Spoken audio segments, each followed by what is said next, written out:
সকলে মিলে একটি আমাদের প্রত্যাশিত সুন্দর বাংলাদেশ আমরা গড়ার উদ্যোগ গ্রহণ করতে পারি, তাহলে জয়ের ব্যাপারে আজকের জাতীয় নির্বাচনের প্রাথমিক ফলাফল অনুযায়ী দেশের বিভিন্ন জেলায় দেখা যাচ্ছে বিএনপি প্রার্থীরা জামায়াত ইসলামী প্রার্থীদের তুলনায় অনেক গুণে এগিয়ে রয়েছে।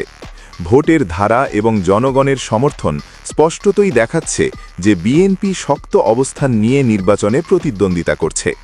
এমন পরিস্থিতিতে রাজনৈতিক বিশ্লেষকরা বলছেন বিএনপির প্রার্থীরা একাধিক কেন্দ্রে এগিয়ে আছেন এবং ভোটের ফলাফলের ফলিত প্রভাব দেশের রাজনৈতিক দৃশ্যপটের ওপর গুরুত্বপূর্ণ প্রভাব ফেলবে। তাহলে কি আবার জয় বিজয় হতে যাচ্ছে তারেক রহমান? তাহলে জয়ের ব্যাপারে আমরা আলহামদুলিল্লাহ দেখলেন স্যার, আলহামদুলিল্লাহ এ পর্যন্ত শুরু তো হলো কেবল, এ পর্যন্ত ভালো, দেখা যাক সামনেটা কী হয়। আমরা ভালোটাই প্রত্যাশা করি, যেন শান্তিপূর্ণভাবে মানুষ তার নিজের মতটা প্রকাশ করতে পারে, ভোটটা সুন্দরভাবে দিতে পারে, যে কোনো ধরনের কোনো সমস্যা ছাড়াই। সকলে মিলে একটি আমাদের প্রত্যাশিত সুন্দর বাংলাদেশ আমরা গড়ার উদ্যোগ গ্রহণ করতে পারি, তাহলে